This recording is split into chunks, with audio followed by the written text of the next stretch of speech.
So I am really excited about this week and having you guys come to the STEAM room and get to start our first challenge. My name is Mrs. Payne, and when you come to my classroom, we are gonna do all sorts of super fun things this year. Get a little messy and get really creative and get to make some different things. So when you come to my room this week, we are actually gonna start our very first challenge, and it's gonna have to do with making a snowman. So before we start, I wanna go ahead and read you a book called The Biggest Snowman Ever. And this is by Stephen Krall. The Biggest Snowman Ever. Once there were two mice who fell in love with the same snowman, and this is how it happened. On a bright winter day, the mayor of Mouseville announced the town snowman contest.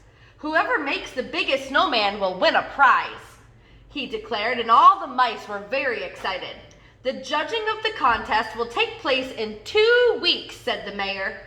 Good luck to all of you. I'm gonna make mine a really big snow princess, said Penelope. And I'm gonna make a really big snow Martian, said James. Well, I'm gonna make the biggest snowman ever, said Clayton, the mouse house. His friend Desmond, the field mouse, frowned. No, you're not. I'm gonna make the biggest snowman ever. Oh yeah, said Clayton. Oh yeah, said Desmond. That night it snowed and snowed and snowed in huge drifts covered the driveways, the roads, and the fields. It was the perfect beginning for a snowman contest. In town, Penelope began her snow princess and James began his snow Martian. But out in the country, Clayton and Desmond began their snowmen. Clayton made a snowball and rolled it along the ground. The more he rolled it, the bigger it got. Before long, he had a large base for his snowman. Not far away, Desmond was doing the same thing. The next day, Clayton made a huge snowball for his snowman's belly. Not far away, Desmond did the same thing. That night, Clayton brought his dad out to see his snowman. Dad scratched his head. I don't know, son. It's going to be big, but I'm not sure it will be the biggest. Clayton smiled up at him. I'm just getting started, he said. Dad whispered in his ear, if you want to work faster, use a wheelbarrow to carry the snow. A little later, Desmond brought out his Uncle Vernon.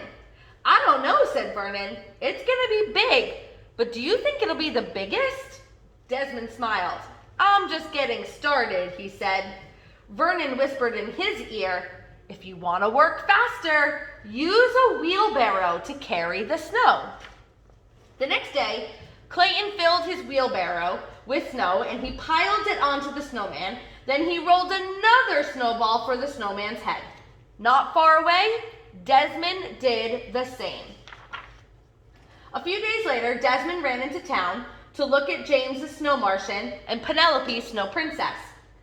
He said, all our snow people are the same size.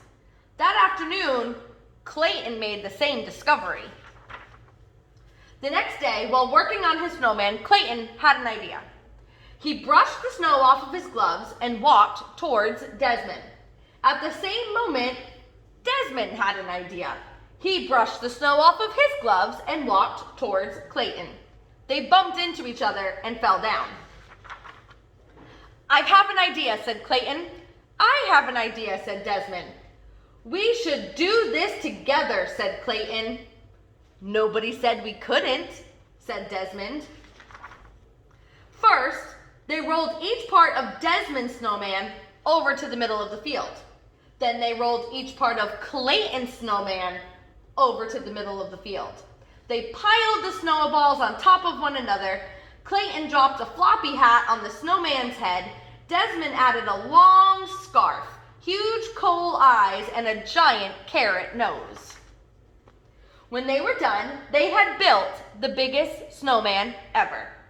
The morning of the contest, field mice on snowmobiles brought the judges to the country. You both both win the prize, said the mayor, handing Clayton and Desmond a large wedge of Swiss cheese. Let the celebration begin.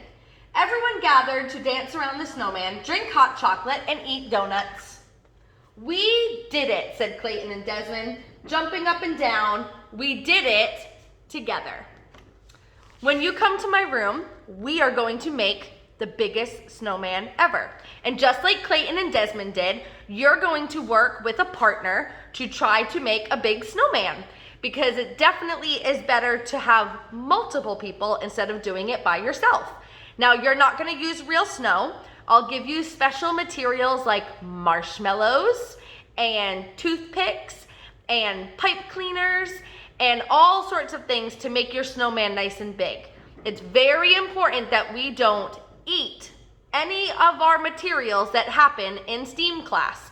Even if it's a food like a marshmallow, it's not meant for food, it's meant to explore. So we're not going to eat our marshmallows. And the other really important thing to remember is that when we work together, we need to listen to each other. When we work together, we need to respect one another, and we have to listen to each other's ideas. So I want you to think about your ideas and how you might build a really big snowman out of marshmallows and toothpicks, but you have to listen to your partner's idea also. When you get here, I'll put you in your partner groups. You're not going to get to pick your partner. I'm going to pick your partner, and then we're going to try to make a big snowman and see whose is the biggest. I can't wait to see you this week, and I am looking forward to seeing whose creative minds think outside of the box the most. Bye.